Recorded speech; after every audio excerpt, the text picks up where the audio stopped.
Good afternoon, everyone. We are talking diversity in the wine world, and Josh Decolongon is going to join me in a minute. But while he's connecting, I want to say this week I'm talking with Marbu Mark. He's the winemaker at Oceana, and Zwan Grays, she's the wine director at Olmsted, and we're talking about diversity all month. And then on the following week, we're going to be with Aaron Thorpe on Monday, maker of Sommelier, Super Gay Vodka, and Leo Robacek on Tuesday. Sorry, and here's Josh. Instagram, let's him on. There's always that delay. Thanks for joining, everybody. Diversity in the wine world. It's actually a really fascinating subject because it's changed just in my time in the wine world. There he is. Hello, sir. Hello, hello. How are you? I'm very well. I'm so happy to finally meet you, Josh. I've been a fan. You're so funny. You the nobody in New York I don't think actually knows you, but we all pass around your videos and we're like, you have to watch this. Well, that's the gay experience, right? Everybody knows you, but nobody knows your name. Am I right? That's great.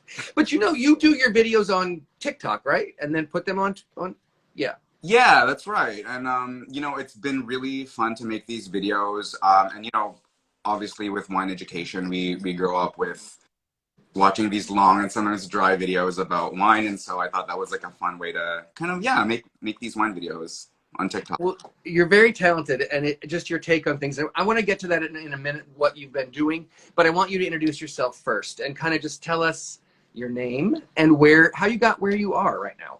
Yeah, so I'm Josh. I currently live and work in San Francisco, right in the heart of the Castro, so very much gay central.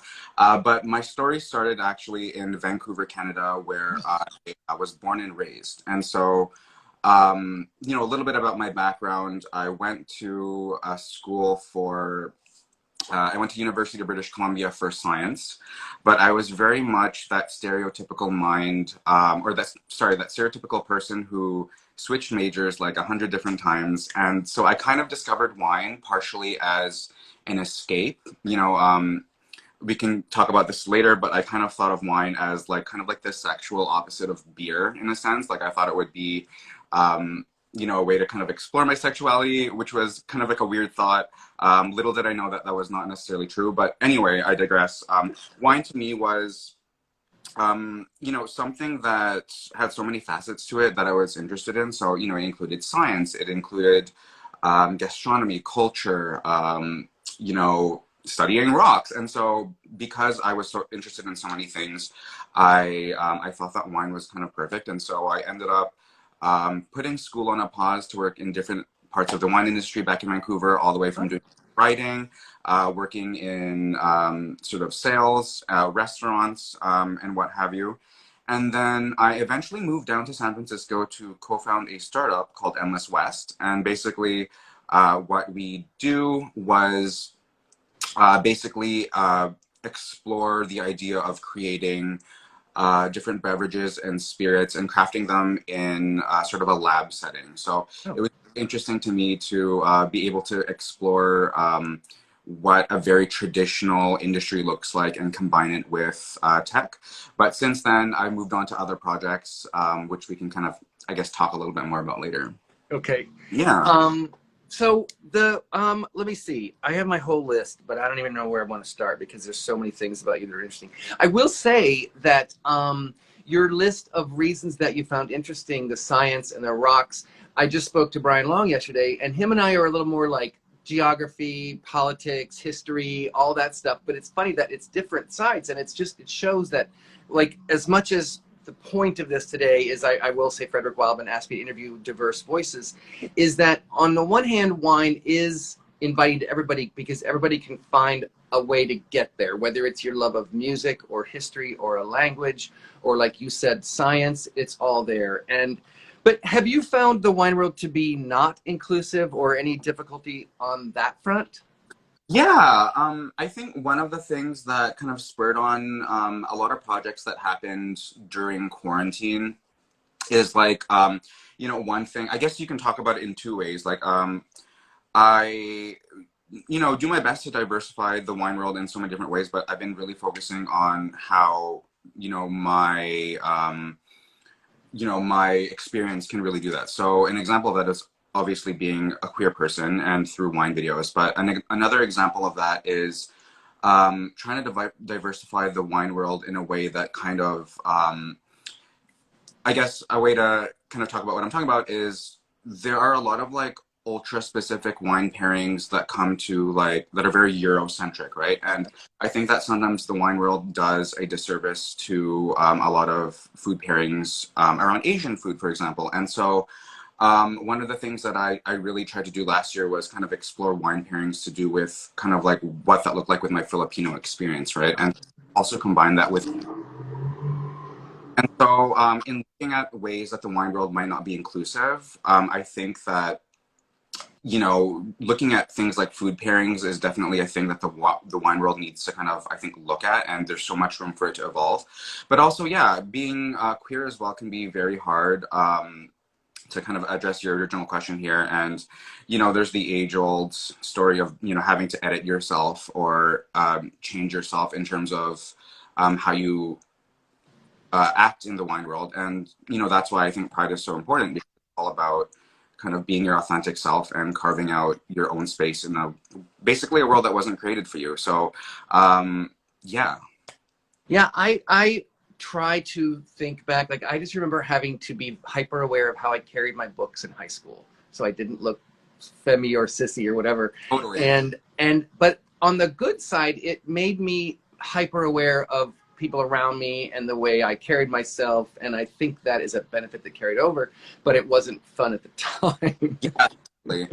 So And funny. another, just a thought that occurred while you're talking is Miguel Leon wrote an article about, you know, just when you go to wine classes, you know, they never reference some, gosh, now tamarind. Like, tamarind is something that you might grow up with in the Philippines, but you might not have ever experienced a Granny Smith apple for an acid reference or whatever. And I just hope that the court and WSET, and I think they are starting to incorporate all of those flavors, because if you grew up in China, you have to take the same class that's based on what you're studied in France, and it is biased, and hopefully they're changing. Totally. I think it's like really important that you know, if we treat the wine world as one that's meant for everyone, we have to change the way that we teach it and the way that we interact with it. And I think that, you know, diversifying the way that we teach it in terms of like tasting notes or, you know, making fun videos or taking it less seriously is super important in steps that will make it more kind of accessible for everyone. Right, right. I always remember back years ago, one of my waiters said, "So is there grapefruit in the wine?" And I was like kind of flattered that it's a silly question when you're like an advanced wine person, that you're like, of course not. But she didn't know that. And I kind of was like, I'm glad she felt comfortable enough to ask me. But then on the other hand, as you go along, you realize that there might be little molecules of rosemary in a wine that comes from the Rhone Valley. You know, there might be molecules that were in the air of the oil, and it might be in the wine. So it's just a growing experience, and I hope that people are always comfortable asking me the question, but I also know I sometimes fail at making everybody feel included, so it's a challenge. It's really funny, just going a little bit back here, that in the wine world, there are so many stories where, you know, queer people, gay people have to edit themselves. But I was talking to my partner about this the other day, how like there are so many careers that have to do with art and beauty that we automatically associate with queer people. Like we think visual, we think about like, you know, fashion, to some extent, like music and what have you. But we don't have that connotation with when it comes to art and flavor. And so it's funny to me how, you know, we don't often have that connotation with wine. And I had to think about that for a sec, but it was just like a footnote that we talked about. Well, that's one of the things that when I thought about this series of questions, my experience with being gay in the wine world and serving wine to gay people, I spent like 10 years working in a very downtown bar that had a very popular gay night. And all those guys I still see, they now have grown up and they're coming to my adult restaurant, you know, but they still want cocktails. And like when I grew up, when I was in my 20s, all the gay bars were kind of secretive, blacked out windows, very, you know, that whole thing. And I very clearly remember the first gay bar in New York that had open windows where you didn't have to hide. And so I think that gay bars have always been a safe space for the gay culture, gay population. and we grew up in that, and so now cocktails are part of that You're so safe right. space or something, and they haven't moved on to wine or something. Have you noticed that or experienced that? It's so funny that like now that you've said that, that's I think that's what the culture is and how it is basically woven into the queer culture. I think about just across the street, there's a bar called Twin Peaks. I believe it was the first bar. I think it might be in the U.S. or San Francisco that had open windows that you could see out to it, and nobody really talks about that, and nobody really talks about how much cocktails are woven into our culture because of that. And that's such a good point. That's such Yeah. a But I still see people coming in, and again, like there's that Fran Lebowitz quote that like it's not that AIDS didn't ruin the arts; it ruined the audience. The audience that would go to the opera, that would go to the ballet. A lot of those people we lost in the AIDS epidemic. But you do think of the gay culture as being very refined and like culture and arts and fashion, but wine is also, you picture the rich, sophisticated aristocrat in his library with a cigar and his fancy Bordeaux, but it's something that's just eluded the gay world. And I'm always, just being a gay sommelier, I find guys come into my restaurant that I made drinks for 10, 15 years ago, and they want a martini, and then because they know me, they'll get a bottle of wine, or the second time they come back, I'll be like, get a bottle of wine, guys, let me do my job now. It's just a weird thing to me that I kind of think if anybody could open the gay market to wine, you can make a lot of money, but I don't know how to do that, or what people, I'm confused with it.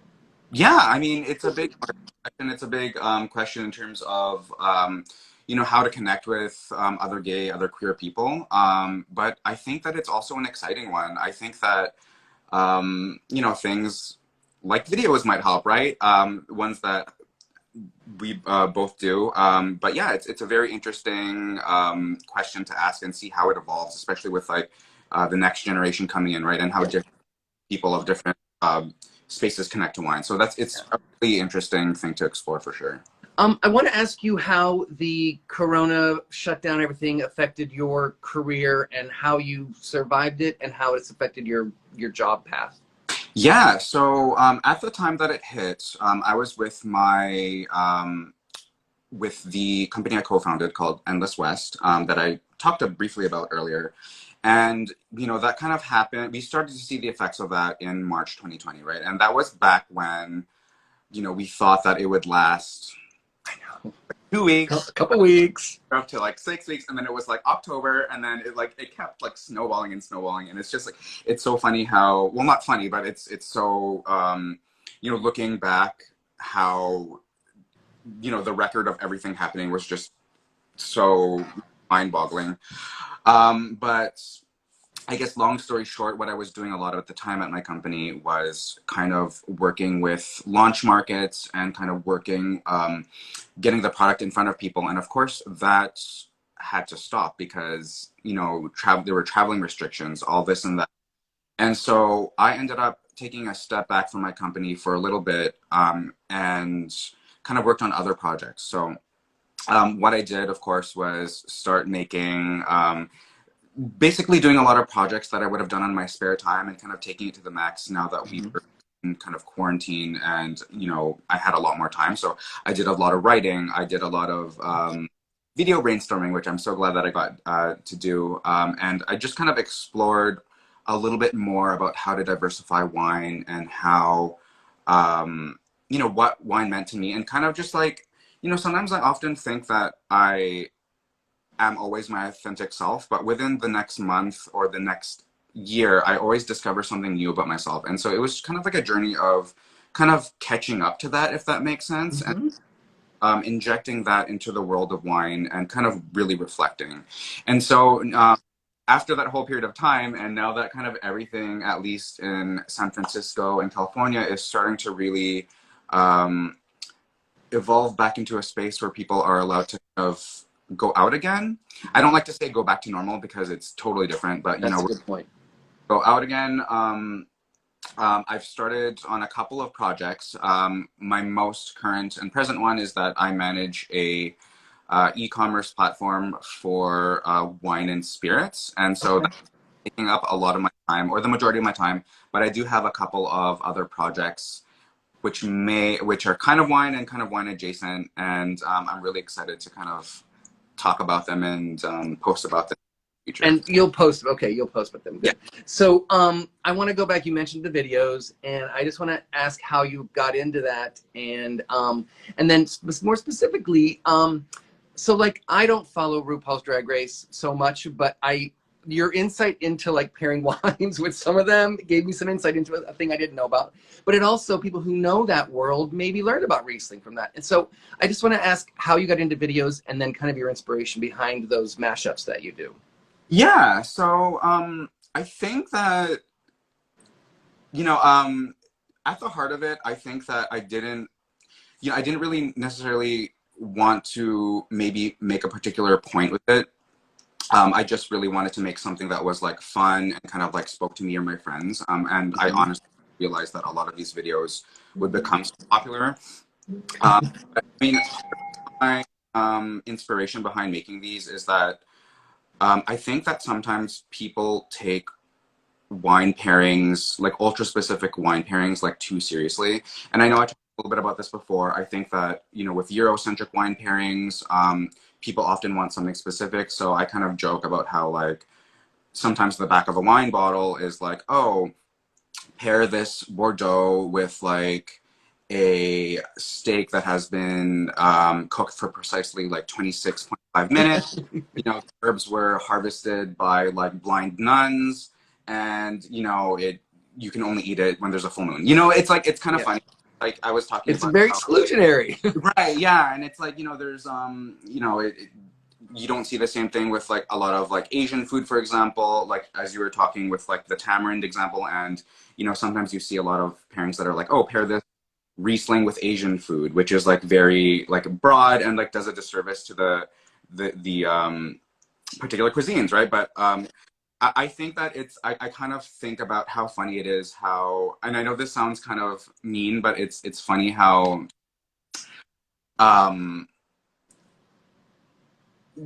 people take wine pairing so seriously. And I've had people come into the wine shop being like, this Bordeaux ruined my meal, and I'm like, it's not, I don't think it's that serious. Like it's okay to not like a wine and pair it with a thing. That's totally, I understand, but sometimes like people take it too seriously. And I think part of my inspiration was kind of looking at wine pairing, and like, as we do in, I guess, the drag world, is to kind of like flip everything and to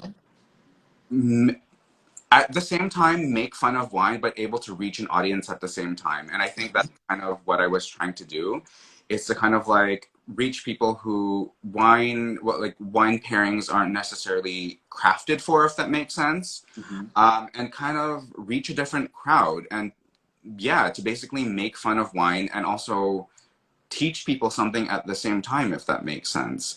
I mentioned this before, but it's like, I truly believe that wine is something for everybody, and unless we diversify the way that we interact with it, we won't get there. And so I think that, of course, wine is seen as something that, people wear suits, or people, take it very seriously, and there's like a process where you have to like serve it correctly. But I think that to really make it accessible, you really have to shake it up.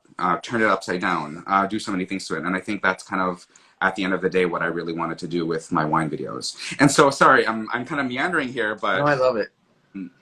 I think that, I just kind of wanted to combine my different worlds into one. I, of course, live in the Castro in San Francisco, and I do work in the wine world. And so I really wanted to just like find a way to like mash everything together. Yeah. And it's pairing drag queens and wine. But you also did a types of gays with cocktails, which I found hysterical. Thank you. It's so funny. I hate telling stories like this, because I feel like I'm just like patting myself on the back. But I was at a wine bar the other day. Like, I didn't know anything about it. It was like sort of tucked away in a particular neighborhood. And the somm there was like, do I know you? And I'm like, no, I don't think so. It's my first time at the bar. And, he went away for a bit, and he came back. He's like, wait a minute, you're the one that said like the margarita was a pass around party bottom. And I was like, yeah. It's so funny, because like, I'm so glad that like different queer people like I'm so glad to be able to contribute to a culture where we can talk about different wines and cocktails in our own language. I think that's what it comes Yeah. down to, Yeah. defining what it means to us. Well, there's like, I guess we can talk about pride and what it means to you, but I just always think with pride, there's like, I kind of grew up thinking there's something wrong with me, and it's been a lifelong thing to undo that or to get Yeah. over it, I guess. And so there's kind of a shame that comes with that. And so then it's been hard for me just to talk about in this series of things. It's kind of, there's a weird, and I don't know if it's shame or, but you have this world that's yourself that you don't want to share it with people. And it's kind of like I don't want to be like the gay Somm, but I also want people to relate and to know that I come from a certain background and world. And it's just, it's a weird mashup. And I really applaud your bravery of like putting yourself out there and just really diving in and really opening the door to show people the gay world and the gay culture, and to show the gay culture, the wine world. It's really cool. Thank you. Yeah. What do you think about Pride? Do you think it's a protest? Do you think it's a celebration? Do you go to the parade? What do you do? Do you do extra things in June or hide out in June?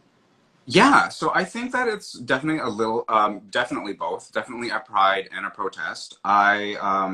It's so funny that I was talking about this with my friends the other day about how, you know, I asked from the SF, in SF, which can arguably be one of the gayest cities in the US, if not the world. And sometimes we joke about like, oh, Pride, like there's so many people coming in and it's going to be so crowded. And sometimes I have to put that into perspective about like, I literally live here and it's kind of like Pride every day for me. And there's so many people who are coming from different places where they can't be open.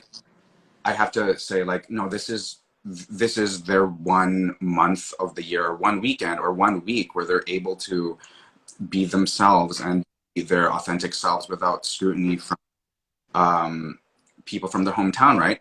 And you know, it seems like this like, you know, gay mecca, which at some times it is. But like, for example, I was literally, you know, at the crossroads the other day of the street in the heart of the Castro, and you know, me and my partner were almost kind of assaulted by this, was throwing basically not only gay slurs, but also, you know, very xenophobic slurs. And so it's like, you know, it's sometimes we have to, you know, Pride, I think, is all about, it's about visibility for queer people, but also actively carving out a space for you know, a group of people who, where, you know, this world was systematically not created for us, and it's just actively carving out that space. Mm-hmm. And it's in that way, it's both a pride and a protest. And you know, somebody kind of mentioned this the other day where there was this particular video I remember from a couple years ago where there was a group of gays and they were having a questionnaire, and one of the questions was basically like, do we still need pride, with a capital P? And there, everybody was like, yes, of course. But there was just like one person who was like relatively young. He said, no, I don't think we need pride anymore. I think the world is so accepting and this and that. But I don't think that's necessarily like the right thing. I think that pride, I think that some people view it now as something that is ubiquitous and that is, you know, is so spread to the point that we don't like need it anymore. But I don't think that's the case. I think that, you know, there's so much that we don't see. I think there's a world that we need to carve out more for ourselves through videos or like connecting with each other, for example. And yeah, I think that's kind of where I stand with Pride. It sucks to see people come in and celebrate themselves from places where they won't be accepted, and when they have to travel back, they have to edit themselves back to what they are. You know, they have to take off their Pride buttons or like wipe off their Pride makeup. I think that it is.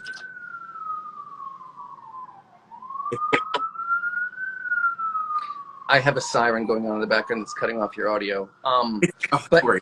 I really like that carve out your space, because there's something about saying I deserve to have my place where I'm comfortable, and that's what you're doing. And I gotta say that if you think that we don't need pride anymore, it's been very much shown to us that people are xenophobic with all the Asian hate crimes this past year, and it's like by forcing people to accept gay people need their own space and are good. It's the same thing with the Asian thing. It's like, just how can you hate one group and not? It makes me crazy and a little bit sick. But I was very. I always think at this time when I was an RA in college, and this was in like the 80s, and so we were talking about, if you have a gay student, what do you do? And it was a very new thing to be open to it. And there was a Jewish kid in our training program, and he asked, how does the Jewish culture look at the gay culture? And he said, well, we think, we kind of, as Jews who've been persecuted, feel like if you're going to persecute the gays or the blacks or the Asians, you're coming for us next. So we're all going to stick up for each other. And I just feel like it's a time that by standing up for yourself, you're making people who question smaller groups, minority groups, whatever you want to call it, it forces them to be a little bit like, why am I hating this, or why can't I be open to that? And so I do think there's a sticking together, that whatever. Is the wine world inviting? And if you were in a restaurant or a bar, what can you do to make it more inviting, as advice or experience? I think the large proportion, a large part of the wine world is sometimes not inviting. And I think we see that when, I've worked in restaurants and I've worked in like sort of retail spaces where people come in and they look like they're about to do public speaking or something, like they're just I mortified. found that video you made where that, like, the person's choosing the wine list and it just shows all the Yeah. bombs going off in the background and them freaking out. It was so good. It's funny how well, maybe not funny, but it can be very uninviting. And there's such a the wine world can be very cliquey, as we both know, both San Francisco, New York City, and like these different groups of people. But I think that it's important that like wine is something to be revered and respected, and I think that it's a reflection of where it came from. And there are parts of wine to be taken seriously, and for that I will give wine the credit to. But I think that at the end of the day, it is also something to be enjoyed, and also a product that is meant to provide fun, and it's meant to provide pleasure. So Yeah. you have to, if wine is intimidating to you, which it can be, and I will admit that, you kind of have to question, how do I make it more fun? Or if it's not being fun for me, how do I make it more fun?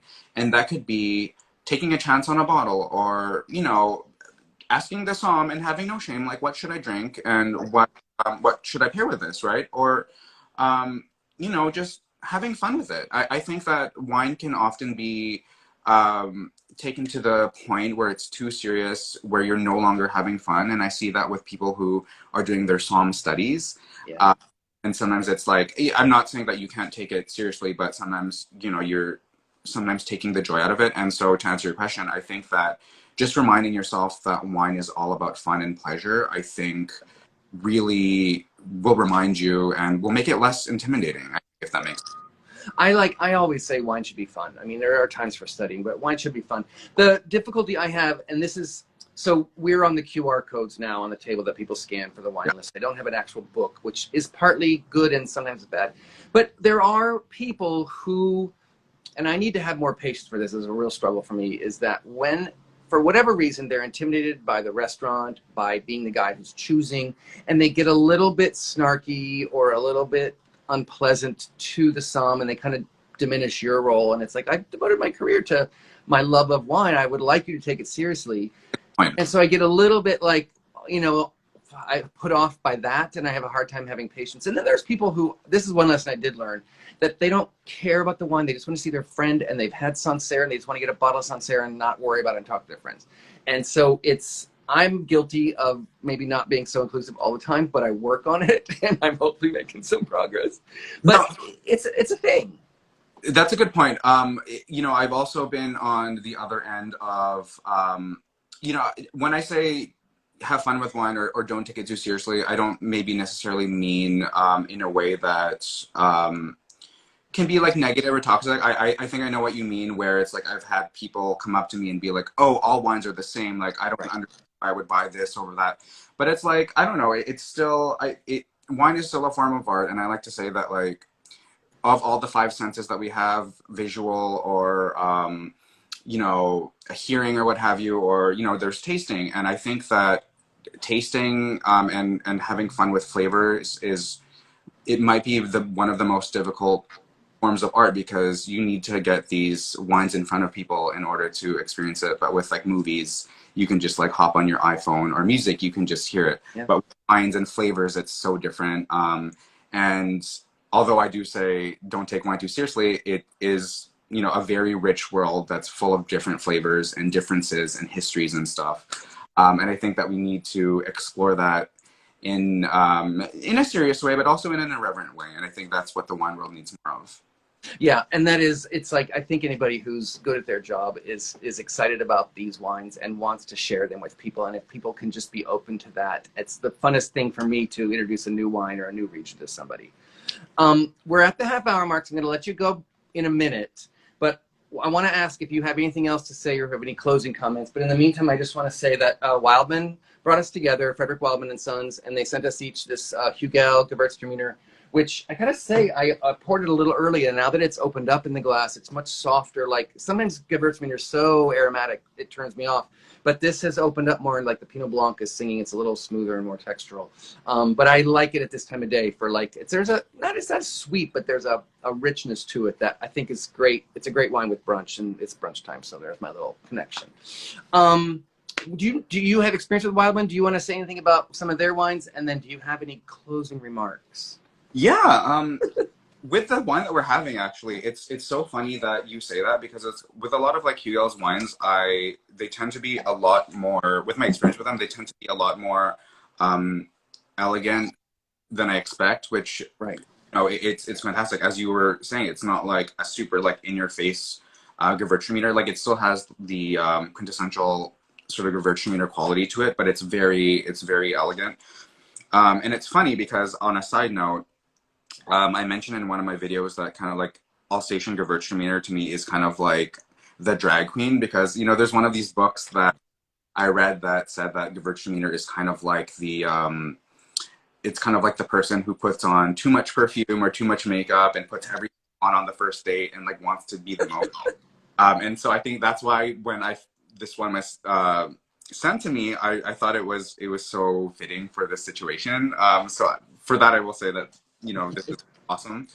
But in terms of closing remarks, I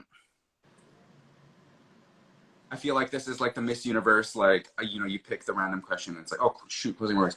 I think, I guess, you know, now that we're in the middle of June, I think it's, for me, I want to emphasize a message of no matter who you are, but especially if you're queer or a person of color, just be your authentic self and don't be afraid to carve a space in the world of wine, even though you know, it's hard to connect with people during this time, of course. Yeah, I think that's that's my one sentence. It's a good message. And I have to say that I have learned so much about wine, particularly in your tasting note things and watching you taste wine. I've learned a lot watching you do that, so thank you. But I think you are really good at that, being your authentic self, and it gives people a space to see that in themselves. And I applaud you very much for that. So I'm going to let you go. I got to go to work now. But it's been a pleasure chatting with you. I'm a big fan, and it's a real honor to actually get to spend some time with you. So thank you. Likewise, of course. And more videos to come. I know I've been a little, you know, radio silence, but don't you worry. There will be some more. Amazing. Can't wait. Okay. Nice to meet you, Josh, and talk soon, I hope. Take care, man.